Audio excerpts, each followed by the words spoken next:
Assalamualaikum warahmatullahi wabarakatuh. Perkenalkan nama saya Rio Setiawan, NIM 1913027. Di sini saya akan menjelaskan tentang legitimasi dan demokrasi. Yang pertama adalah legitimasi. Legitimasi itu adalah sikap penerimaan masyarakat terhadap suatu kekuasaan atau otoritas yang sedang memerintah. Haywood menyebutkan terdapat kekosongan yang terkait legitimasi dalam ranah kajian politik, karena cara pandang yang berbeda melihat legitimasi. Di era modern, legitimasi implementasi dari satu sudut pandang terkait keyakinan dan sudut pandang perilaku politik saja, bukan pada tatanan tentang kewajiban moral masyarakat dalam melihat legitimasi. Di sini ada salah satu tokoh tentang legitimasi adalah Max Weber. Ia adalah ahli ekonomi, politik, dan sosiolog di Jerman. Setelah gangguan pada tahun 1898, Max Weber berhenti mengajar di akademi, tapi dia terus menulis dan meneliti sampai akhir hidupnya. Dan dia adalah salah satu pendiri sosiologi modern. Max Weber ia menyebutkan ada 3 jenis legitimasi menurut dia. Yang pertama adalah legitimasi politik Weber didasarkan pada kebiasaan dan tradisi yang sudah lama ditetapkan. Pada dasarnya, wewenang tradisional dianggap syah karena telah selalu ada dan dikuduskan oleh sejarah karena generasi-generasi sebelumnya telah menerimanya. Biasanya hal itu bekerja menurut seperangkat aturan konkret, yaitu kebiasaan yang tetap dan tidak dipertanyakan, yang tidak perlu dibenarkan, karena hal itu mencerminkan bagaimana keadaan selama ini. Yang kedua adalah bentuk dominasi sah adalah otoritas karismatik. Bentuk wewenang ini didasarkan atas kuasa kepribadian seseorang, yaitu karisma. Bukan karena status atau jabatan, otoritas karismatik beroperasi sepenuhnya melalui kapasitas seseorang pemimpin untuk membuat permohonan langsung dan pribadi kepada pengikut sebagai semacam pahlawan atau orang suci. Karena otoritas mereka pada dasarnya berdasarkan pada kekuatan formal kantor-kantor yang mereka pegang. Yang ketiga adalah jenis legitimasi politik. Jenis legitimasi Max Weber masih dianggap relevan dan memiliki keterbatasan. Salah satu di antaranya adalah bahwa dalam berfokus pada legitimasi rezim politik atau sistem pemerintahan, tidak banyak memberitahu kita tentang keadaan yang menantang otoritas politik akibat kebijakan yang tidak populer. Meskipun perubahan evolusi biasanya dianggap sebagai reformasi, revolusi mencakup perubahan awal dan cabang. Revolusi mengubah tatanan politik sepenuhnya, secara umum mengakhiri kekerasan secara mendadak di masa lalu. Meskipun ada cukup banyak perdebatan tentang penyebab revolusi, tidak diragukan bahwa revolusi telah memainkan peranan penting dalam membentuk dunia modern. Krisis legitimasi dan revolusi. Krisis legitimasi memiliki konsekuensi yang dramatis ketika dukungan yang melemah untuk rezim tidak dapat lagi dikelola oleh penyesuaian dalam kebijakan publik atau perubahan dalam kepemimpinan. Maka legitimasi dapat runtuh sepenuhnya mengarah pada represi atau revolusi. Selanjutnya ada legitimasi demokratis. Demokratis dapat terlihat untuk mempromosikan legitimasi setidaknya dalam 3 cara. Yang pertama dilakukan melalui persetujuan. Dalam hal ini, demokrasi mendukung legitimasi dengan memperluas peluang partisipasi politik. Yang paling penting, meskipun tindakan pemilihan, tetapi juga melalui kegiatan-kegiatan seperti bergabung dengan partai politik atau kelompok kepentingan, atau dengan terlibat dalam unjuk rasa atau unjuk rasa. Yang kedua adalah melalui proses kompromi, konsiliasi, dan negosiasi. Esensi pemerintahan demokrasi adalah proses kompromi, konsiliasi, dan negosiasi. Melalui kepentingan dan kelompok mana saingan menemukan cara hidup berdamai.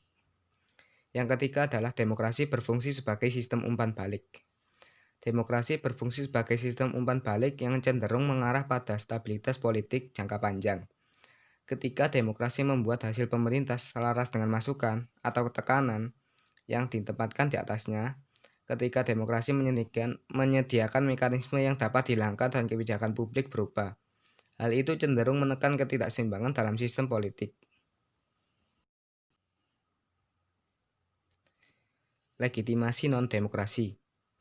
Legitimasi non-demokrasi ada 3 bentuk utama legitimasi non-demokrasi yang telah digunakan. Yang pertama adalah pemilihan digunakan untuk memberikan rezim wajah demokratis,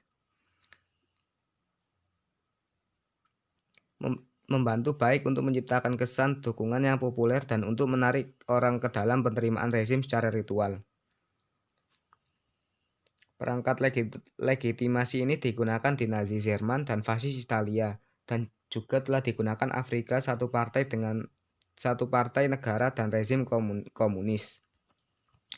Yang kedua digunakan untuk memberikan rezim wajah demokratis dan untuk membantu menciptakan kesan dukungan yang populer dan untuk menarik orang ke dalam penerimaan rezim secara ritual. Rezim komunis dengan demikian menekankan penyampaian paket manfaat sosial ekonomi bagi warga negara mereka. Strategi ini yang terus dijalankan oleh Tiongkok melalui kemampuannya untuk menghasilkan pertumbuhan ekonomi tingkat tinggi.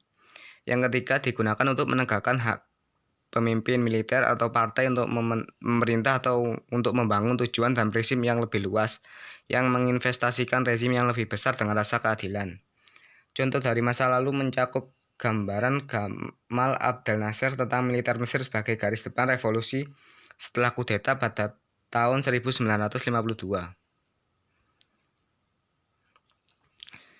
Selanjutnya adalah demokrasi. Jika ditinjau dari segi etimologis, kita tidak bisa lepas pemaknaan demokrasi dari zaman Yunani kuno, di mana kratos yang dimaksud adalah sebuah kekuasaan mutlak yang dimiliki oleh demos atau rakyat. Hewot sendiri mendefinisikan demokrasi sebagai suatu bentuk pemerintah di mana rakyat pemerintah dari mereka sendiri secara langsung dan terus-menerus tanpa membutuhkan para profesional atau pejabat-pejabat. Model-model demokrasi sebenarnya banyak sekali. Model yang berkembang dari zaman Plato hingga abad 21 yang tentang teori demokrasi. Menurut Heywood sendiri, paling tidak terdapat 8 jenis demokrasi. Itu yang pertama demokrasi klasik. Didasarkan kepada polis atau negara kota yang diukut dari Yunani kuno, dan terutama pada sistem kekuasaan yang berkembang di negara kota. Demokrasi klasik adalah ajaran demokrasi pertama yang berhasil diterapkan di kota Athena, dengan tingkat pemilih pun hanya melingkupi laki-laki merdeka dan tidak menyertakan wanita dan orang yang tidak memiliki properti. Yang kedua adalah demokrasi totalitarian. Demokrasi totalitarian merujuk pada sebuah kediktatoran absolut yang bertopeng seperti sebuah demokrasi. Secara khas didominasi oleh pemikiran pemimpin pada sebuah monopoli kebijakan ideologis, seperti halnya berlindung atas nama kebebasan dan hak demokrasi.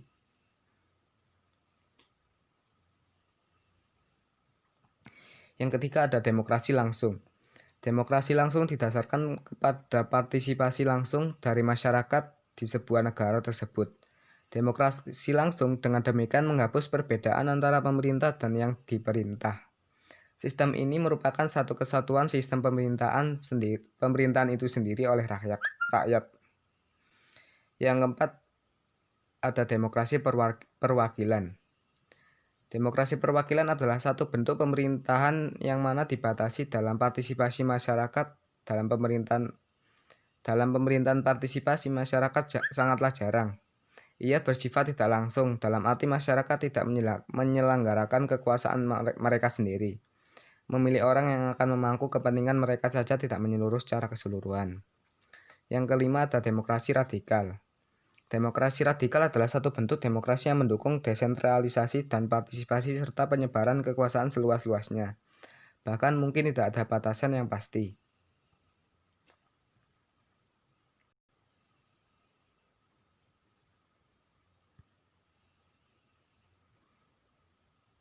Yang keenam yaitu demokrasi pluralis. Demokrasi pluralis adalah suatu bentuk demokrasi yang menunjuk pada kemampuan dari kelompok-kelompok dan kepentingan-kepentingan terorganisir untuk mengartikulasikan tuntutan masyarakat dan menjamin pemerintah yang responsif. Yang ketujuh ada demokrasi deliberatif. Demokrasi deliberatif adalah suatu bentuk demokrasi yang menekankan kebutuhan akan wacana, debat, dan pembahasan yang mendalam untuk membantu mendefinisikan kepentingan publik. Yang terakhir ada demokrasi parlementer. Demokrasi parlementer adalah suatu bentuk kekuasaan yang demokratis yang berjalan sesuai dengan majelis yang dipilih oleh rakyat yang memediasi antara pemerintah dan rakyat. Demokrasi dalam pengertian ini berarti pemerintah bertanggung jawab dan juga memiliki sifat dan sikap akuntabilitas dan partisipatif serta representatif. Di sini ada salah satu tokoh tentang demokrasi yaitu Vladimir Ilyich Lenin, yaitu ahli teori Marxis Rusia dan revolusioner aktif sebagai pemimpin Bolshevik. Lenin mendalangi revolusi Bolshevik Rusia pada tahun 1917 dan menjadi pemimpin pertama Uni Soviet. Kontribusinya pada Marxisme adalah teorinya tentang revolusioner. Demokrasi ditafsirkan dengan cara yang berbeda oleh ahli teori yang berbeda. Yang pertama adalah kemajemukan dalam arti luas. Pluralisme adalah kepercayaan pada keragaman atau keberadaan sesuatu yang banyak. Sebagai deskriptif, istilah pluralisme mungkin digunakan untuk menunjukkan adanya pesta persaingan atau politik pluralisme atau variasi norma budaya. Sebagai istilah normatif itu menunjukkan bahwa keanekaragaman itu sehat dan diinginkan. Biasanya karena itu melindungi individu kebebasan dan mempromosikan debat, argumen, dan pemahaman. Lebih secara sempit, dan pluralisme itu adalah teori distribusi kekuatan politik itu memegang kekuatan secara luas dan merata tersebar di masyarakat. Yang kedua ada elitisme merujuk kepada minoritas yang kekuasaan tangan, kekayaan atau hak istimewa terkonsentrasi. Elitisme adalah kepercayaan pada atau praktek aturan oleh elit atau minoritas. Elitisme normatif menyarankan politik itu kekuasaan harus dipegang di tangan orang bijak atau minoritas yang tercerahkan. Klaim elitisme klasik menjadi empiris. Yang ketiga ada pandangan korporatif asal-usul. Korporatisme berasal dari upaya di Italia fasis untuk membangun apa yang disebut negara bagian dan mengintegrasikan manajer dan pekerja ke dalam proses pemerintahan. Yang keempat, pandangan Marxisme seperti yang ditunjukkan dalam kaitannya dengan demokrasi rakyat. Pandangan Marxis tentang demokrasi politik berakar pada analisis kelas. Dalam pandangan ini, kekuatan politik tidak bisa di bawah berdiri sempit dalam hak elektoral atau dalam hal kemampuan kelompok untuk mengartikulasikan kepentingan mereka dengan melobi dan berkampanye. Sebaliknya, di tingkat yang lebih dalam, kekuatan politik mencerminkan distribusi kekuatan ekonomi dan khususnya kepemilikan yang tidak setara atas kekayaan produktif. Itulah yang dapat saya sampaikan tentang legitimasi dan demokrasi. Atas kurang lebihnya mohon maaf yang sebesar-besarnya. Wassalamualaikum warahmatullahi wabarakatuh.